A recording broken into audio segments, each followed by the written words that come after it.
teoria do azar consiste em reduzir todos os acontecimentos do mesmo gênero a um certo número de casos igualmente possíveis e em determinar o número de casos favoráveis ao acontecimento cuja probabilidade é buscada. Pierre-Simon Laplace. Oi, pessoal, tudo bem? Mais uma aula de matemática. Hoje o tema é probabilidade de Laplace e probabilidade condicional. Esta palavra, probabilidade, você já escutou. Você escuta de vez em quando, faz parte do seu dia a dia. Por exemplo, você escuta qual a probabilidade do seu time de coração ser campeão brasileiro? Ou qual a probabilidade de você ganhar na loteria, de você ganhar na Mega Sena? Tá certo? Qual a probabilidade do cara que chuta todas as questões do vestibular, né, aquele seu concorrente, qual a probabilidade de tirar uma boa nota, dele passar no vestibular? Tá certo? São perguntas que aparecem no dia a dia. Então é uma palavra que já é familiar a você. Bom, a teoria da probabilidade começou com um cara chamado Laplace, por isso que a gente está chamando probabilidade de Laplace, a gente vai estudar da forma como originalmente foi pensada. E você ouviu no clipe de entrada o texto original do Laplace sobre, e você ouviu uma palavra, não sei se você percebeu, mas ele falou azar. Quando ele diz azar aí, ele não quer dizer falta de sorte, não, né? É o azar no sentido de aleatoriedade, ou seja, de algo que você não sabe ao certo o que vai ocorrer. Incerteza é o azar aí com o significado, como sinônimo de incerteza. Tudo bem? E é assim que a gente começa, porque probabilidade sempre lida com incerteza, sempre lida com o que a gente chama de experimentos aleatórios. Para entender o que é um experimento aleatório, vamos primeiro ver o que é o contrário disso. O contrário disso é um experimento determinístico, ou seja, determinístico quer dizer um experimento que antes de você realizar, você já sabe o que vai acontecer. Tá legal? E experimento aleatório é um experimento cujo resultado não se sabe até você realmente realizar esse experimento. Vamos fazer um experimento agora, tá? Tenho aqui uma moeda. Veja, uma moeda comum de R$1, tá certo? E o que eu vou fazer, eu vou jogar esta moeda para cima e observar o que vai acontecer. Qual vai ser o resultado depois de eu jogar a moeda para cima? Esse experimento é determinístico ou aleatório? Aleatório? Não, gente, determinístico. Eu sei o que vai acontecer antes de jogar a moeda para cima. Sabe o que vai acontecer? Ela vai cair. Quer ver? Caiu, viu? Ah, não falei? Determinístico. Peguei você nessa, né? Bom, gente, brincadeiras à parte, se o experimento é jogar a moeda para cima e observar qual a face que vai cair para cima, se é cara, né? Ou se é coroa, este experimento é aleatório. Não dá para saber antes de realizar o experimento, tá certo? Aí sim, se eu jogo a moeda para cima e observo a face, eu não sei o que aconteceu, só olhando, vou olhar. Ah, deu cara, não é isso? Pronto, isso é um experimento aleatório. Tudo bem? Ótimo.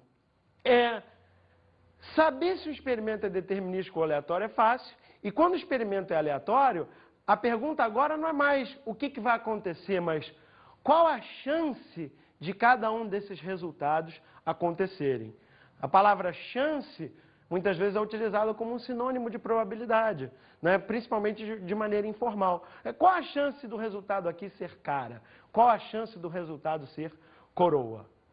Veja, de acordo com Laplace, e você vai concordar com ele, faz sentido, se a moeda é uma moeda perfeitamente equilibrada, ou seja, não tem nenhum peso a mais para um lado do que para o outro, a chance dos dois resultados é a mesma, não é? Então, o que você tem? Você tem dois resultados, um é cara e outro é coroa, e cada um deles tem a mesma chance de ocorrer. Portanto, qual a probabilidade do resultado ser cara? É uma chance, cara, de um total de duas chances. Por isso a gente diz que essa probabilidade é 1/2, ou 1/2. Você também pode dizer uma chance em duas de o resultado ser cara. E a mesma coisa para o resultado coroa. Tá legal? Outro exemplo de experimento aleatório é quando você lança um dado. Né? Eu estou aqui com os meus dados da época que eu jogava RPG, e você tem aqui um dado tradicional. Né? Vou pegar esse azulzinho, que é bonitinho. Ó. Isso é um dado tradicional, é um cubo, tá certo? Que tem 6 faces. Cada uma dessas faces marcada com um dos números de 1 até 6. Se eu perguntar a você, quando eu lançar o dado, qual a probabilidade do resultado ser 1? Mesma coisa, né? Se o dado é um dado não viciado quer dizer que ele está totalmente equilibrado, qualquer uma das 6 faces vai ter a mesma chance de acontecer. Não é verdade? Portanto, qual a chance do resultado ser 1? 1 é 1 de um total de 6 resultados. Portanto, a gente diz que a probabilidade é 1/6, uma chance em 6. E se eu jogar o dado agora, veja, por exemplo, o resultado foi 3, né? Que também tinha chance 1/6. Tá legal? É mais difícil sair 1 no dado do que sair cara numa moeda. Porque para sair cara numa moeda é uma chance em 2. Sair 1 no dado é uma chance em 6. Tudo bem? Tá bom. Como este é um tema extremamente intuitivo, eu vou aproveitar a sua intuição para você ver que você já tem uma certa ideia, e uma boa ideia, aliás, das chances de certos experimentos ocorrerem ou não, certos resultados de experimentos ocorrerem ou não. Tá, eu vou propor um jogo para você agora. O jogo é o seguinte, vamos lançar 2 dados como este, tá bom? 2 dados comuns como este. Vou pegar esses 2 aqui, verde e amarelo, em homenagem ao nosso querido Brasil, tá? Verde e amarelo, estão vendo? Eu vou lançar os 2 dados. Se o resultado da soma dos números for 7, eu ganho. Se esse resultado for 12, você ganha. Gostou do jogo? Quer jogar? Por que não? Né? Quem aí tem mais chance de ganhar? Eu ou você? Resultado ser 7 ou o resultado ser 12? Eu sei que você já sabe, eu sei que você já tem uma ideia intuitiva sobre isso, por isso que você não gostou muito da ideia de jogar o jogo comigo. Tá legal? Vou deixar só você em suspense, vamos continuar um pouco a aula e mais tarde eu respondo para você exatamente qual a chance de eu ganhar o jogo e a chance de você ganhar o jogo. Tá bom? Vamos lá.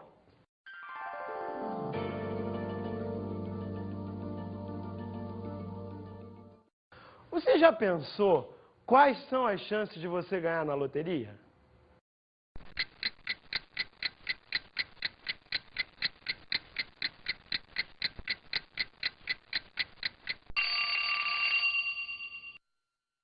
Vamos ver.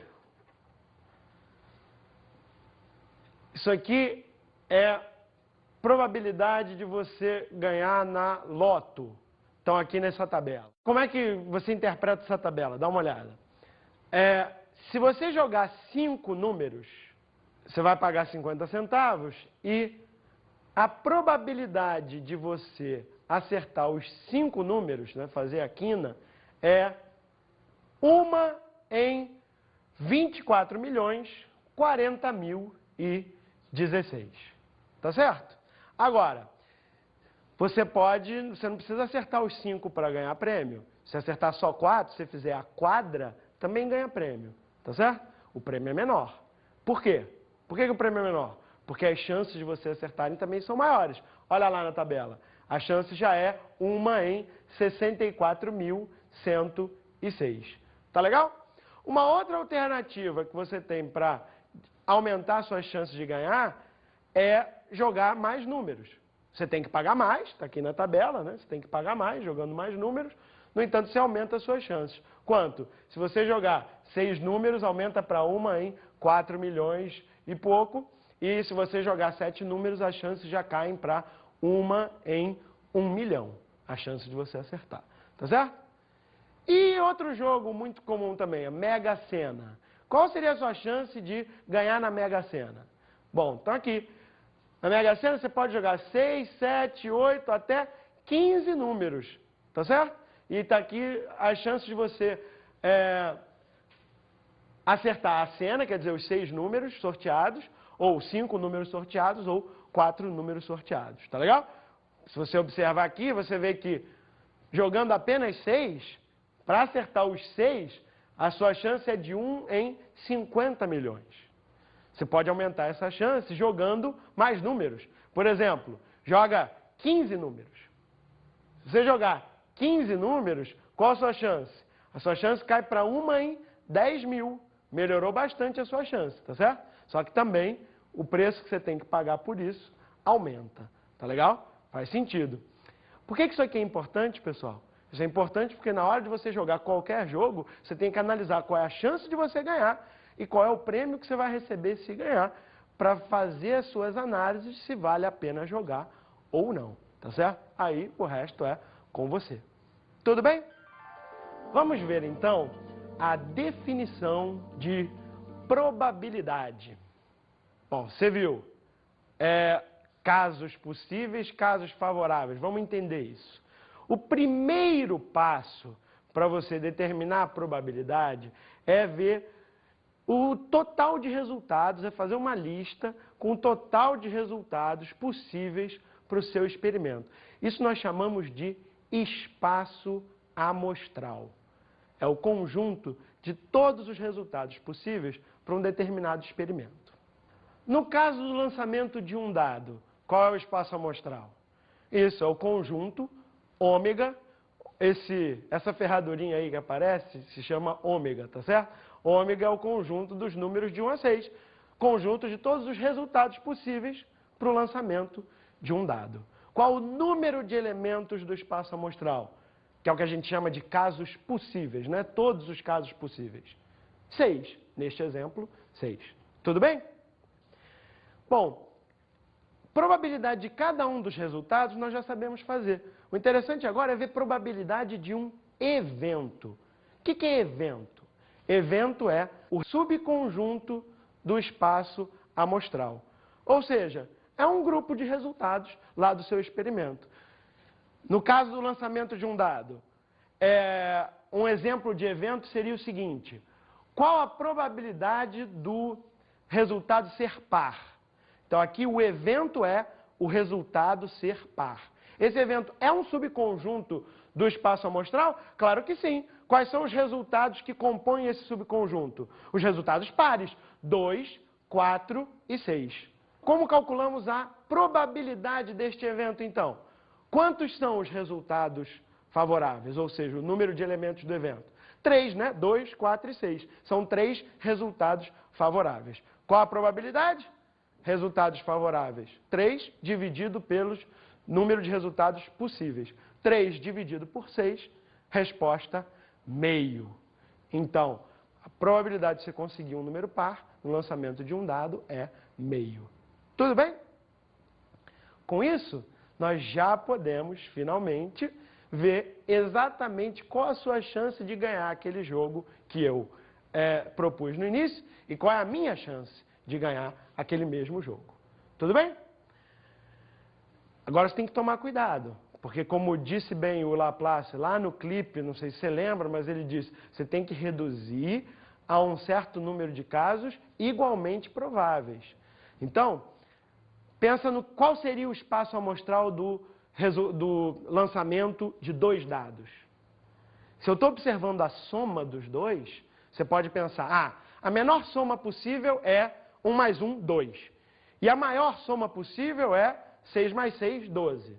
Portanto, o total de resultados possíveis seriam os números de 2 até 12. Tá certo? Dá um total de quantos? 11. Mas veja, esses 11 resultados têm a mesma probabilidade? Você mesmo quando eu propus achou que não, né? Tanto que você não quis jogar comigo. Portanto, pessoal, nós temos que analisar este experimento de uma maneira mais detalhada, para conseguir reduzi-lo a um certo número de casos, todos eles com a mesma chance de ocorrer. Tudo bem? Bom, não são 2 dados? Nós podemos montar uma tabela para ilustrar todos os possíveis resultados, tá certo? Por que uma tabela? Porque a gente tem que ver qual é o resultado do primeiro dado e qual é o resultado do segundo dado. O experimento está composto de 2 resultados, porque são 2 dados, tá bom? Tá. Você já achava que a soma 7 era mais fácil de sair, por isso você não quis jogar, tá certo? Nessa tabela você consegue ver isso facilmente, porque realmente pode sair soma 7 de várias maneiras diferentes, tá vendo aqui? Agora, a soma 12, que eu falei para você, só sai de uma maneira, que é aqui. Né? Então, essa tabela você consegue ver todas as possíveis somas e quantas vezes cada uma delas aparece. Tá certo? Bom, só tem uma maneira do resultado ser 12, que é o resultado do primeiro dado ser 6 e o resultado do segundo dado também ser 6. Agora, é uma maneira de quantas? Bom, quantos resultados tem aqui na tabela? A tabela não é 6 por 6? Claro, 6 vezes 6, 36 resultados possíveis. Há apenas um resultado favorável, os dois iguais a 6. Em 36 possíveis, qual a probabilidade? Isso mesmo, a probabilidade é 1 sobre 36. Um caso em 36. E a probabilidade da soma ser igual a 7? Qual é? Vamos ver a tabela de novo, né? E contar quantos resultados com soma 7 desse total de 36 aparecem. Vamos ver? 1, 2, 3, 4, 5, 6 resultados, né? Que você podia ter visto mais fácil. É 1 com 6, né? 2 com 5, 3 com 4, assim por diante, até o 6 com 1. São exatamente 6 resultados favoráveis. Tem 6 maneiras de ocorrer a soma 7. De um total de quantas maneiras? 36. Tá legal? Portanto, a probabilidade da soma ser 7 vale 6 sobre 36, que é igual a 1/6. Tá entendido? Aplicando o mesmo procedimento, usando a tabela, nós podemos determinar as probabilidades de todas as outras somas possíveis no lançamento de 2 dados. Por exemplo, você quer saber qual a probabilidade de sair soma 4? Conta. Como é que pode sair soma 4? 1 e 3, 2 e 2, 3 e 1. 3 maneiras, portanto, a resposta é 3 sobre 36. Simplificando, 1 sobre 12. Tá bom? Você tem aí uma tabela com todos os resultados possíveis, você pode se divertir fazendo sozinho os outros cálculos. Tá entendido? Bom, agora vamos ver uma enquete.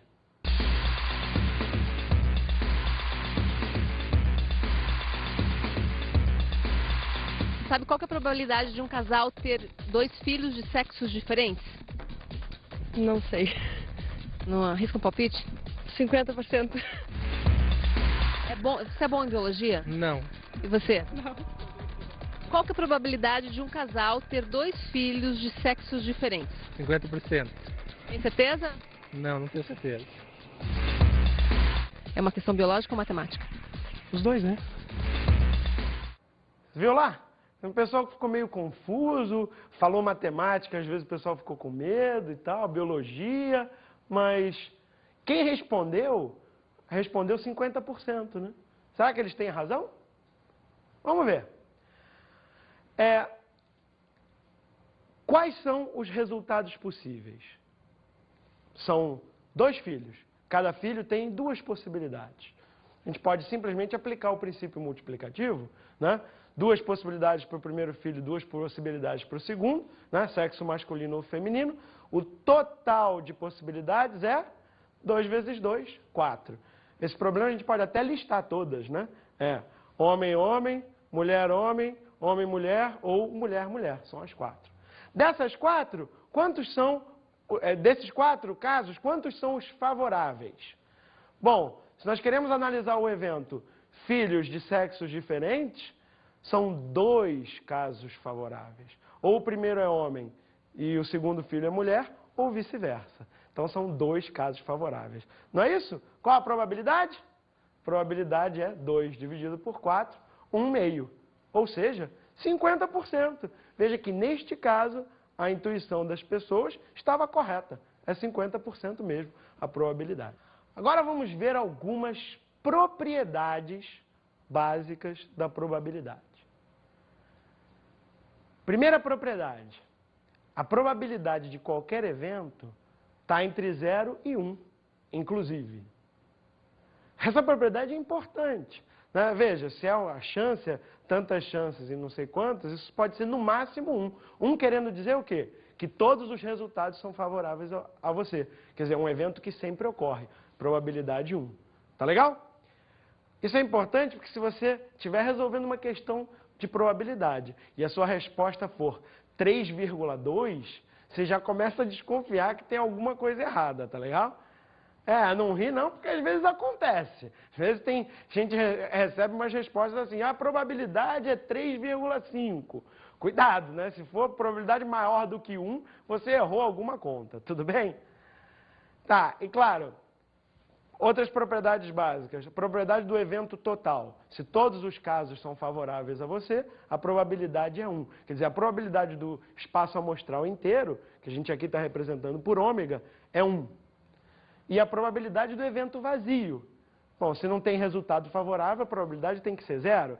Isso é fácil, né? Mas é importante, porque, por exemplo, se eu perguntar, porque às vezes as pessoas dizem, o que é essa história de evento vazio? Tá, tem exemplos bem simples. Eu vou lançar um dado de 6 faces, tá certo? Qual a probabilidade do resultado ser 8? Pô, não dá, os resultados são de 1 a 6, como é que vai ser 8? Ei, dá para resolver um exercício só para ver se clareia a ideia? Tá bom, vamos resolver um exercício então, né? O enunciado é o seguinte. 3 moedas são jogadas simultaneamente. Qual é a probabilidade de obter-se 2 caras? A pegadinha desse exercício é a palavra simultaneamente. Porque ele fala, joga 3 moedas simultaneamente, você acha que alguém pode achar que é diferente de jogar uma de cada vez. E você acha que é diferente? Veja, eu tenho 3 moedas, eu jogo as 3 para cima, tá certo? Você acha que elas se importam de qual é a primeira que foi jogada, qual é a segunda? Vai mudar alguma coisa o resultado? O importante são o resultado que você obtém nas 3 moedas, tá certo? Bom, quantos são os resultados possíveis para esse experimento? Cada moeda não tem 2 opções? E não são 3 moedas? Pelo princípio multiplicativo, 2 vezes 2 vezes 2, 8 resultados possíveis. Quais são os resultados favoráveis a esse nosso experimento? Bom, quero 2 caras, não é isso? Podem ser 2 caras nas duas primeiras moedas. Pode ser 2 caras, uma na primeira e uma na última. E, finalmente, 2 caras nas 2 últimas moedas. Não são só essas 3? São só essas 3. Portanto, qual a probabilidade de saírem exatamente 2 caras no lançamento das 3 moedas? A probabilidade é 3 dividido por 8. Tudo bem? Agora, se em vez de perguntar qual a probabilidade de exatamente 2 caras, ele perguntasse qual a probabilidade de sair pelo menos 2 caras. O que muda? Bom, muda que aparece a expressão pelo menos. Sabe o que significa pelo menos em questão de probabilidade? Perigo. Pelo menos significa perigo. Quando você vira essa expressão, toma cuidado. Você tem várias formas de errar. Toma bastante cuidado. Então, a melhor maneira é separar em casos e ter certeza de que você está cobrindo todos. Vamos lá, o que significa pelo menos 2? Pelo menos 2 caras. O que quer dizer isso? Quer dizer, no mínimo 2 caras. Então, podem ser 2 caras ou mais do que 2. Mas não são 3 moedas? Então, ou são 2 caras, ou mais do que 2 significam as 3 caras. Tá certo? Agora, com exatamente 2 caras, nós já não vimos que são 3 resultados possíveis? Tá bom. Com 3 caras, quantos resultados a mais você tem? Só um a mais. Só tem um jeito de saírem 3 caras. Portanto, pelo menos 2 caras, são os 3 de antes, mais 1, 4 resultados possíveis. Qual a probabilidade, então, de saírem pelo menos 2 caras? 4 dividido por 8, que é igual a 1/2. Entendido? Vamos estudar agora a probabilidade condicional. E eu vou começar com um exemplo. O exemplo é o seguinte: jogar um dado não viciado e observar a face de cima. Sabendo que o resultado é diferente de 1, qual a probabilidade de ser par? Você já sabe que o resultado é diferente de 1. Qual a probabilidade de ser par? Bom, se você não soubesse que o resultado é diferente de 1, a resposta seria meio. Já fizemos esse problema. Agora você já sabe que o resultado é diferente de 1. O que acontece?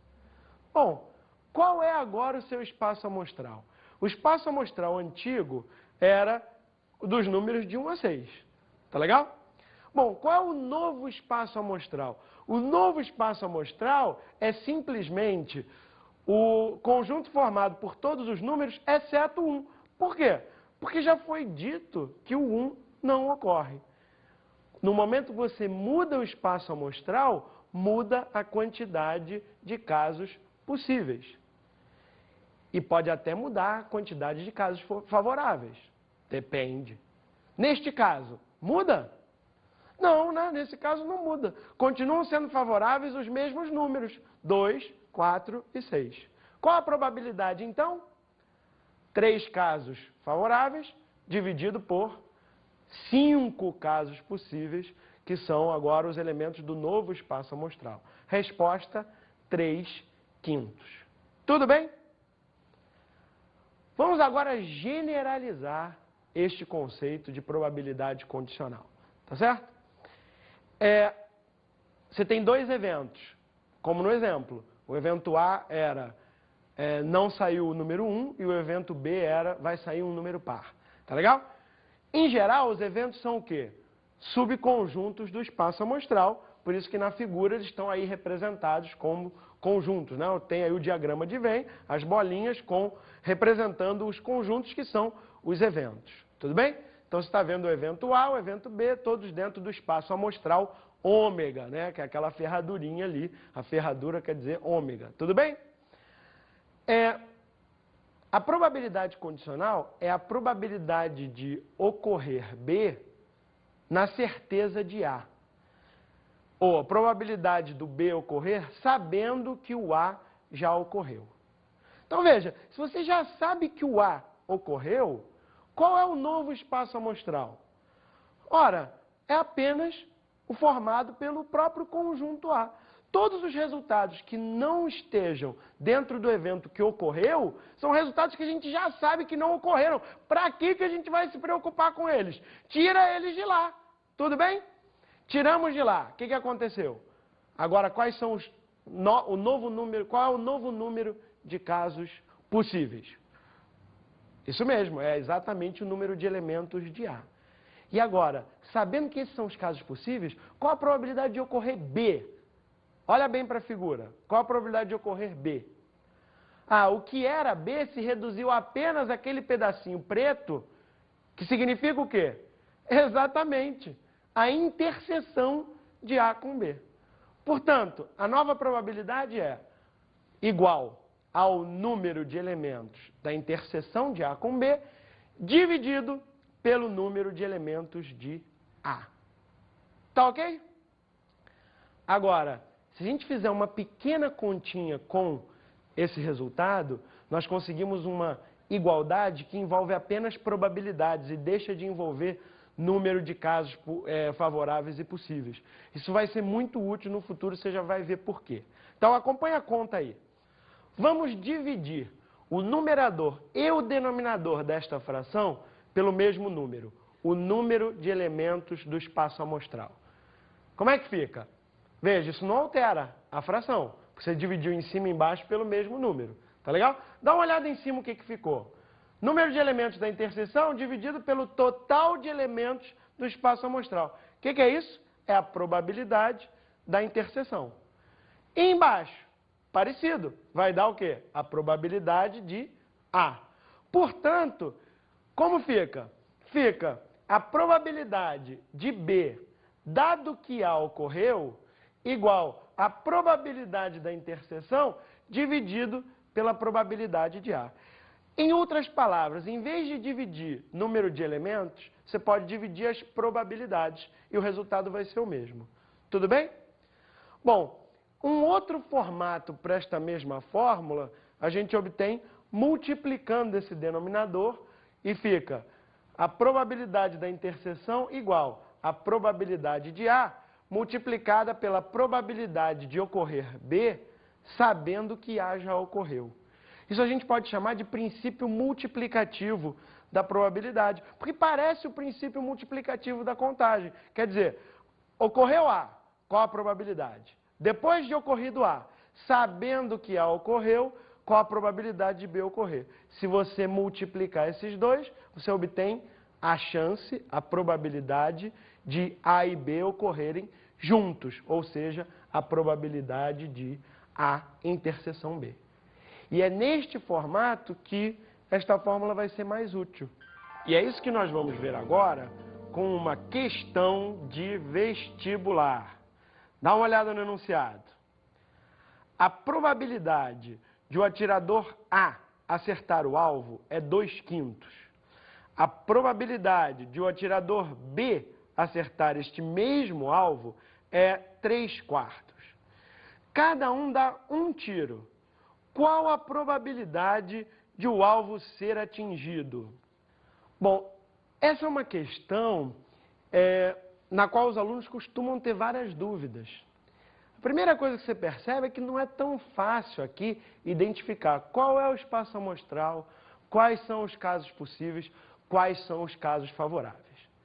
Você até poderia, usando muita criatividade, chegar lá desse jeito. Mas é bem melhor usar o que nós já aprendemos sobre probabilidade, em especial o princípio multiplicativo. Tá certo? Bom, para começar, é dado que a probabilidade do A acertar o alvo é 2/5 e do B acertar o alvo 3/4. Agora, você quer que um dos dois acerte o alvo, não é isso? Não precisa ser os dois, basta um dos dois acertar o alvo. Pois é meio complicado, né? Pode ser o A, pode ser o B, podem ser os dois juntos. É mais fácil, no entanto, calcular a probabilidade de não ocorrer o que o enunciado pede. Não ocorrer o que o enunciado pede significa o quê? Veja bem, quando é que o alvo não é atingido? Claro, quando os dois erram. Ou seja, para o alvo não ser atingido, o A tem que errar e o B também tem que errar. Calcular a probabilidade de um evento não ocorrer é o que a gente chama de probabilidade do evento complementar. Pensa, pessoal, se a probabilidade total, do evento total é 1 e a probabilidade do A ocorrer é 2/5, qual a probabilidade dele não ocorrer? Exatamente, é o que falta para chegar em 1, tá certo? Então, a probabilidade do A não ocorrer, que a gente representa com A com uma barra, esse A com uma barra em cima representa o evento complementar. A probabilidade do A não ocorrer é 1 menos 2/5, que é 3/5. E a probabilidade do B não ocorrer, quer dizer, o B não acertar o alvo, é 1 menos 3/4, 1/4. Tudo bem? Com isso, nós já podemos calcular a probabilidade da interseção. Como? Usando aquela fórmula que nós acabamos de aprender, o princípio multiplicativo da probabilidade. O que nós queremos é a probabilidade de o A não ocorrer e o B também não ocorrer. Ou seja, A não acerta o alvo e B não acerta o alvo. Pelo princípio multiplicativo da probabilidade, isso é, probabilidade do A não acertar o alvo, multiplicada pela probabilidade do B errar o alvo, sabendo que o A errou. Agora veja, muda alguma coisa a chance do B acertar o alvo, o fato do A ter acertado ou não? Claro que não. Por isso que aqui está escrito, em vez de probabilidade do B errar, sabendo que o A errou, está escrito simplesmente probabilidade do B errar.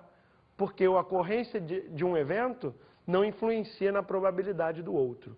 Eventos assim são chamados eventos independentes, quando a ocorrência de um não altera a probabilidade do outro. Tudo bem? Quando os eventos são independentes, como é o nosso caso, a probabilidade da interseção é calculada simplesmente fazendo o produto, como você está vendo aqui. Tá certo? Logo, probabilidade dos dois errarem juntos o alvo é 3/5, que é a probabilidade do A errar, vezes 1/4, que é a probabilidade do B errar. Resposta, 3/20. Tá legal? Agora, lembra que isso é a probabilidade do que a gente não quer. O que a gente quer é a probabilidade de pelo menos um deles acertar o alvo. Ou seja, ou o A acerta ou o B acerta. Isso nós podemos representar pela união, né? Como a probabilidade dessa união é exatamente o contrário, né? Essa união é o contrário daquilo que nós acabamos de calcular, os dois errarem, resposta 1 menos a probabilidade dos dois errarem, que é 3/20. Resposta final, 17/20. Esta é a probabilidade de o alvo ser atingido. Tá legal?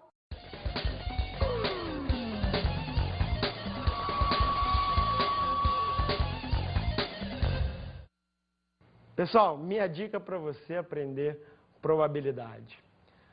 Cerca de 90% dos problemas de probabilidade vestibular você resolve contando casos favoráveis e casos possíveis. Esses outros 10%, os mais difíceis, é bom você aprender o princípio multiplicativo da probabilidade, tá?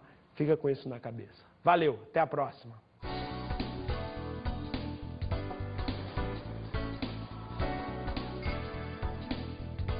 Na aula de hoje, vimos a probabilidade de Laplace e a probabilidade condicional.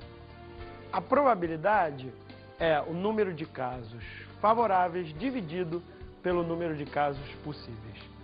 Se você quiser a probabilidade de dois eventos ocorrerem juntos, multiplica a probabilidade do primeiro pela probabilidade do segundo ocorrer, sabendo que o primeiro já ocorreu. Bons estudos!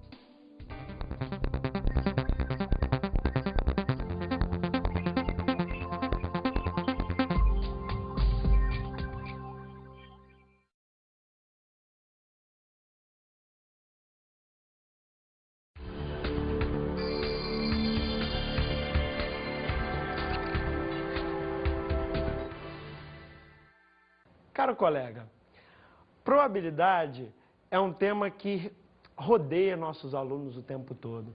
Então aproveite isso. Tem muitas perguntas que eles querem saber responder. Utilize jogos, exemplos do dia a dia para estimular essa curiosidade deles. E lembra da probabilidade condicional, principalmente no formato de princípio multiplicativo, porque ao terem estudado análise combinatória, muitos alunos rapidamente pegam o jeito e resolvem mais rapidamente os problemas de probabilidade, simplesmente multiplicando da mesma forma que eles faziam com contagem. Valeu?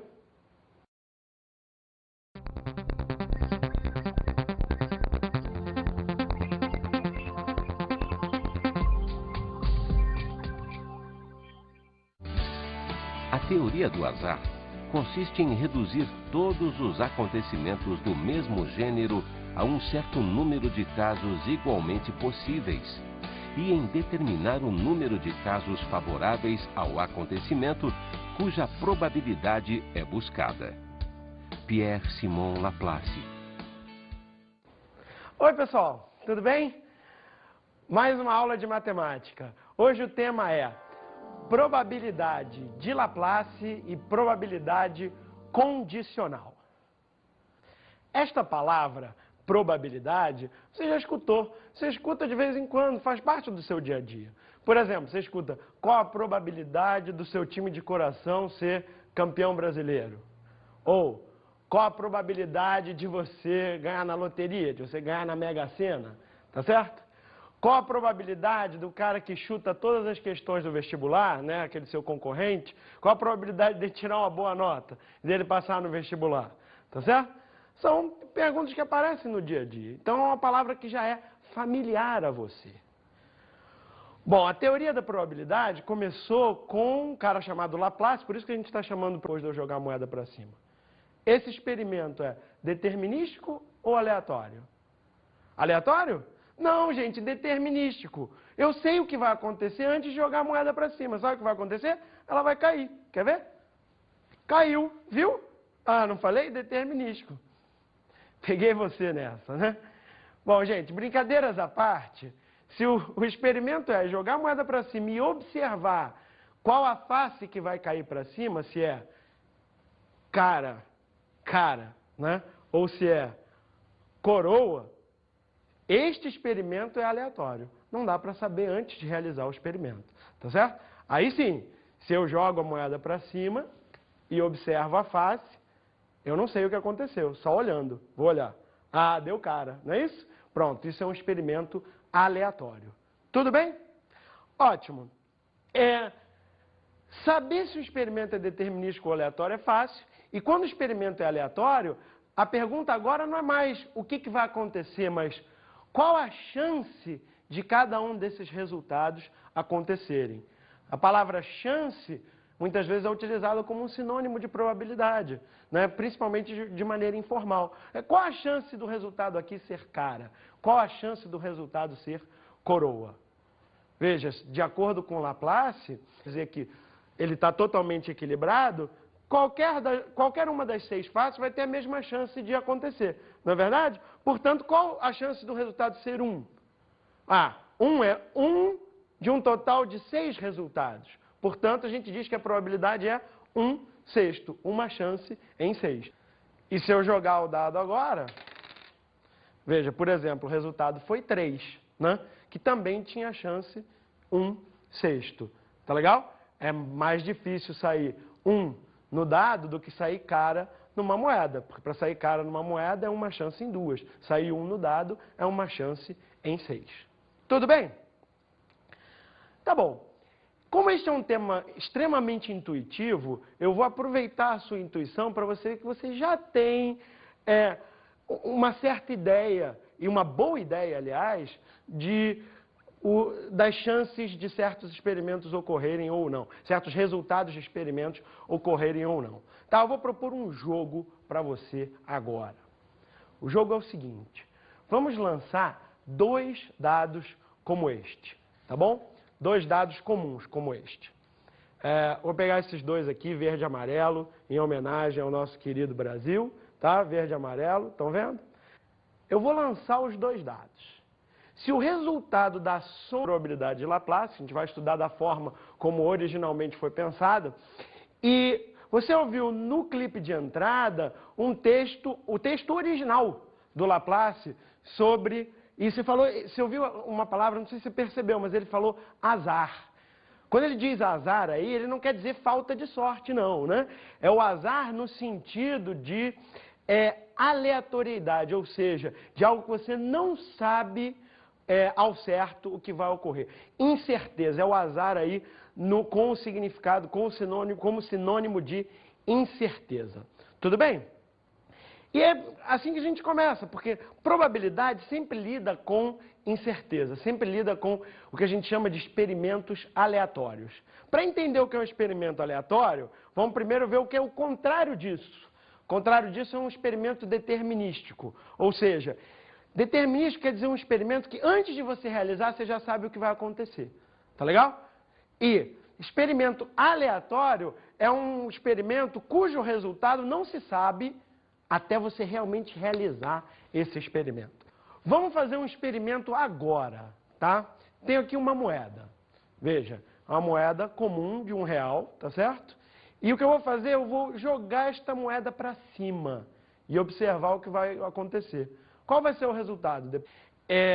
E você vai concordar com ele, faz sentido. Se a moeda é uma moeda perfeitamente equilibrada, ou seja, não tem nenhum peso a mais para um lado do que para o outro, a chance dos 2 resultados é a mesma, não é? Então, o que você tem? Você tem 2 resultados, um é cara e outro é coroa, e cada um deles tem a mesma chance de ocorrer. Portanto, qual a probabilidade do resultado ser cara? É uma chance, cara, de um total de 2 chances. Por isso a gente diz que essa probabilidade é 1/2, ou 1/2. Você também pode dizer uma chance em 2 de o resultado ser cara. E a mesma coisa para o resultado coroa. Tá legal? Outro exemplo de experimento aleatório é quando você lança um dado. Né? Eu estou aqui com os meus dados da época que eu jogava RPG, e você tem aqui um dado tradicional. Né? Vou pegar esse azulzinho, que é bonitinho. Ó. Isso é um dado tradicional, é um cubo, tá certo? Que tem 6 faces. Cada uma dessas faces marcada com um dos números de 1 até 6. Se eu perguntar a você, quando eu lançar o dado, qual a probabilidade do resultado ser 1? Mesma coisa, né? Se o dado é um dado não viciado, dado não viciado quer